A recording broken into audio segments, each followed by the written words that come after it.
Welcome to the Advisory Deck. I'm Troy Forrest, the Managing Director of Strategy Road and Forrest Workshops. I've got a 25-year background in sales, business development and strategic planning services. I'm joined here today on the Advisory Deck on this gorgeous morning by James McGill from Chatham Capital, who's here with me. Morning, James. Hi, Troy. Quick one on your background. Also 25 years in a range of industries, worked across the country, and the last 5 or 6 with Chatham. And we work with companies helping on their growth advisory plans, so helping them get from where they are to where they really want to be. Terrific. We don't look 25 years like we could have been in the industry, do we? But we're here on the Advisory Deck today, and this is a new concept. We're putting some content together to share with small to mid-sized business owners and larger business leaders as well, to try and offer some value through having some conversations about common situations that we see businesses dealing with, case studies, challenges, business types. As businesses navigate this post-COVID kind of world, how can we sort of help them, get some thinking going in the right directions based on our experience? And we're also going to draw on the experience of some smart folk that we happen to have some connections to. So we hope the conversations are enjoyable. There might be a couple of bad dad jokes, not many because we don't know that many, and they are really bad. But what we have done is we've created literally a deck that we've called the Advisory Deck. We've put a number of different case studies and concepts and company types and sorts of challenges that businesses go through. And we thought it'd be a little bit walking a tightrope to see if we can pull one out of the deck at random and create something of value. So I'm going to shuffle these because just to prove to the folk at home that there's no kind of cheating involved here. James, let me sort of lay these out for you and get you to pick one at random if I can. Away you go. I'm going to be lazy and pick the one closest to me. Righto. What do we got? There we go. What does that say? Product market fit. Product market fit. Right, let's have a conversation about that and see if we can deliver some value. What is product market fit, James? That's a good question, Troy. Product market fit. It's a concept that's becoming increasingly spoken about for startups, for new companies. And it's something that I think as a topic should feature a lot more for established firms as well. Product market fit is in its very simplest form, is simply where a product has enough customers that want to buy that product, that like that product, that it's actually worthwhile, profitable, sustainable from a company point of view. Right? And the reason why it's an important concept, if you're a startup and you have one product, and most companies start with one product, you can spend a lot of time forcing that product into the market and finding reasons, excuses why it's not getting traction. And you blame all this other noise about why your product isn't getting traction. And the reality might be your product doesn't fit the market. Customers simply don't want what you're selling. The problem they have isn't solved by the product you're trying to push out there. Yes. And so people talk about our product market fit. We've got a great product, people must love our product, but not enough know about it. So it's a marketing issue. Or we haven't quite figured out the sales process. So it's a sales issue. Or there's some other reason. And fundamentally, it might just be because your product isn't any good and not enough people want to buy it. Now, as a startup, it's tough love. It is, right? And that's the reality. As a startup, you figure this out relatively quickly because you make something and you try and sell it. And because you're a startup with not very deep pockets, after a while, you run out of money. And we talk a lot to startups, and quite often we find that they run out of money and they go, if we just had some more money, we'd be okay. We'd solve, we'd be able to keep on going. And you go, no. The problem isn't the money, isn't A, B, C, D. The problem is you've got a product that not enough people want. Easy to work with from a startup. Where it becomes much more interesting around product market fit is for an established firm who've got 10 products or 15 products, and they bring a new product to market, and in all the noise and the revenue and the cost centers of everything else they're doing, this new product goes to market and just exists, but it doesn't do anything substantial.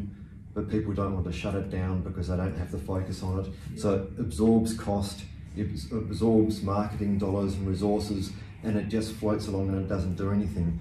And that's, again, product market fit being the same issue, but it's a drain on resources as opposed to being terminal.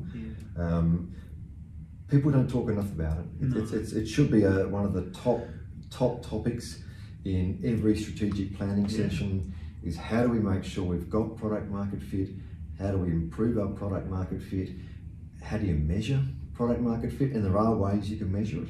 There are tools you can measure it. There's platforms like Viable Fit that help you measure product market fit. And when we talk about measuring, we're talking about things like your retention, your customer acquisition costs, your churn rates. All these things indicate product market fit.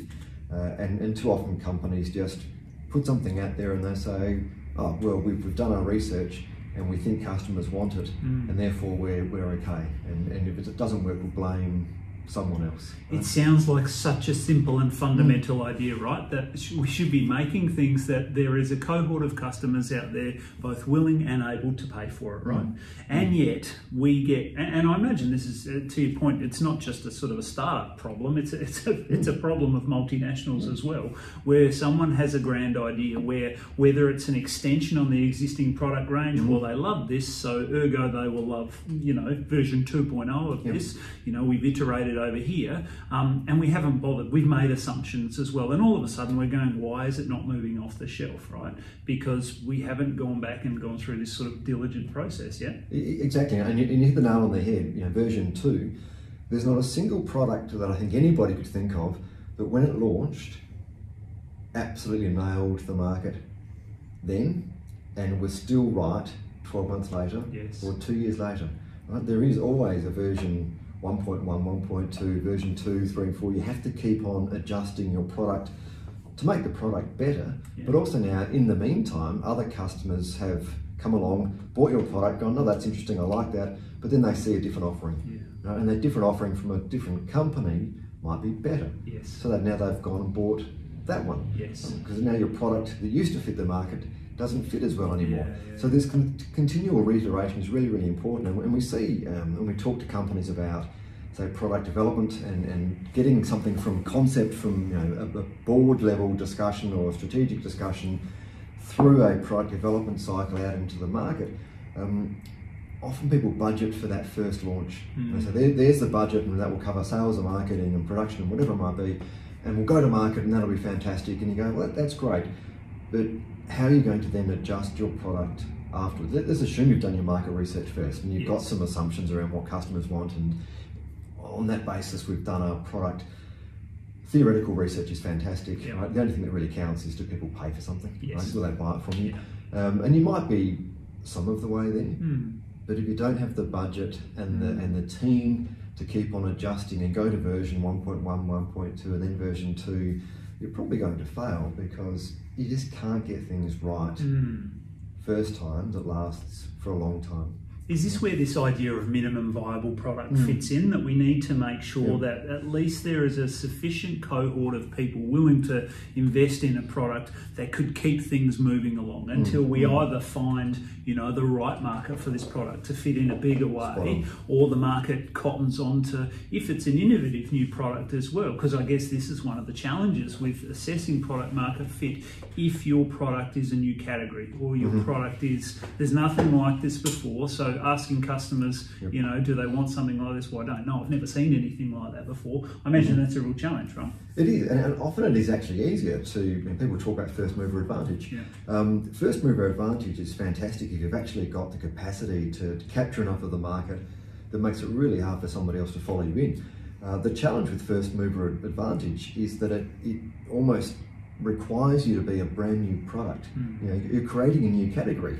And the problem with creating a new category is you've got to educate the market that your new category and your product in that category is actually something they should be buying. And we talk to startups quite often. They'll say, we're doing something so unique and so new, and we don't have a competitor. And you go, well, everyone's got a competitor. And what people often don't think about is, if you're so unique and so new, you've got to convince every single customer that what you're doing is that interesting. They should pay you for it. That's one issue. Customers have choice of where they spend their money. So customers can choose to buy a car or buy a bicycle. So you might have the best car in the world. That doesn't mean they want to buy a car. They'll spend their money on something else. So everyone's got customers who have pain points. If you're going to solve a pain point a customer didn't really think that they knew they had, that isn't always very easy. That takes more money and more time. And what you'll find over that process is the customers will have a lot more ideas about what you could do with your product, and they'll go, well, I bought it once, but it didn't quite do what I thought it would do. Yeah. If it did this, then maybe I would buy it again. Yes. And again, that takes money, time, budgets, and so forth. So it's a really important topic, but it's a really hard one to understand and to deliver and execute on. I think the challenge with introducing a new category or a new concept that customers haven't seen before is this idea that I've now got to convince the customer cohort that what they're currently doing is wrong. So you're wrong. The decisions you're making, and unless there is that palpable, visible, public, critical mass of people screaming about the insufficiencies of the current, offering in the market, then chances are you've got a big hill to climb, right? And that for a small startup, often that's an immense challenge. Hell, it's a challenge for a multinational too. It is, and again, I think the people get very excited about their product. They think it's fantastic, and you invest a lot of time, blood, sweat, and energy into something. And customers don't care about any of that. Customers care about, is this something that will help me, and is it good value for money? Am I prepared to pay for it?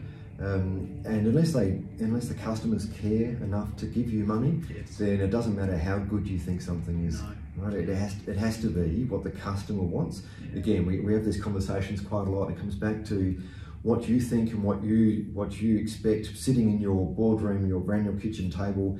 None of those things matter because you're not the one buying it. And it's very easy to convince yourself that something is fantastic when the reality might be quite different. And I think having the sounding board, having the advisory deck, or someone similar who can help you go through the process and think about product market fit and think about the metrics, think about the market research, can create opportunities that maybe will help you save money, get there faster. As importantly, it might help you make the realization that your product doesn't fit. So stop wasting money on it. Well, I guess the other piece to that too is maybe there's a case for mature products to continually have that product market fit audit process, because over a period of time a market migrates away, better solutions come in as well, and what started out as a wonderful fit changes over time. Absolutely. And so maybe there's maybe it's a case of adjusting the product or adjusting your thoughts about where the market of tomorrow will be for this product, right? And again, from a cultural point of view and from a resources point of view, you have to be realistic about what do you have at your disposal internally to adjust a product, to keep on promoting a product. And this is we see again and again is that disconnect between whether it's a board or whether it's an executive who sit around the table and go, we're going to do all these amazing things, but we're going to do them and ask our team to deliver without the right budget, without the right resources. And you can see these messages when we go into our initial discussions with a new company. Just this disconnect between what is happening at a strategic discussion level and what happens at the front line where people are creating, delivering and trying to sell. And that message doesn't get through up the chain as efficiently as it should, because people don't want to say, but I can't do that. I don't have the resources. We can't even go into the market research. Market research isn't, to do it well, isn't cheap. No. It's not an exercise that can be done in half an hour. It takes time. It takes ongoing conversations, and that's unfortunately not something that people always want to hear. That if a board sits around and says, this is a great strategy, as part of that we're going to have a new product, but this is our budget, and they haven't allowed for the reality of what it really takes to get a product to market. And then the team get told you must do this with little resources, you're just setting up for failure. For sure. It's a hard discussion to have, and I understand why people shy away from it. Who wants to go to the board and say no? Not very good from a career point of view. No, not at all. Maybe, James, I can ask you to wrap up a couple of key points around, if I'm a business leader, we've either got a product in the market or we're developing a product and we're getting ready to push the boat from the shore, what do I need to be thinking about around this concept of product market fit? Most importantly, your product only fits when customers are willing to buy it. And the sooner you can figure out what your customers are thinking and what will actually make them buy, the better. So talk to your customers, talk to the market frequently. Don't do it once and forget. So customer engagement, really, really important. 2, set your metrics. And there are a number of metrics that people should think about, set them, continually measure what's happening with that product. I think that's critical as well. And I think the third thing is make sure that when you're doing your planning, that you're not expecting the product to be right forever. Mm-hmm. It's a continual process, continually adjusting, and that's expensive. Cash, people, time, legal fees, accounting, whatever it might be, it's expensive. So don't go to product to market with a product and expect that it's a set and forget. It just isn't like that. It's a brutal and challenging thing. I know this from first-hand experience. I developed a product a few years ago called the Parcel Nest, which was one of those products which was a great idea. We could see the market out there, and when we look back at it, of some of the challenges that we had, it was a function of product market fit. It was a function of timing as well. And I think that's one of the really interesting ideas to think about. Your product might have a great fit in a market space in 3 years when it's a bit more mature, but be conscious of that. But I think again the point that you're really making here is what's a wonderful idea in the mind of a startup owner, entrepreneur, product developer within a large organisation. If that's all you've got to sort of carry the water of your idea into the market, and you haven't gone through the rigorous process, you're probably setting yourself up for failure. And the idea of having external bodies come in and ask you those challenging questions, which might make you realise that your baby's not as attractive for that market space as you thought it was, so critical, right? Correct, spot on. Okay, well, I hope that's been interesting and insightful for those who have products that they need to consider this idea around. If you've got a question or you want to have someone come and have a conversation with you about assessing that product market fit for your business, reach out to us. We'd love to help you. You might even want to come and sit with us on the advisory deck and break this conversation down a bit further. Troy@strategyroad.com.au, details down the bottom there. James, thank you so much for this conversation. Always good fun. Cheers.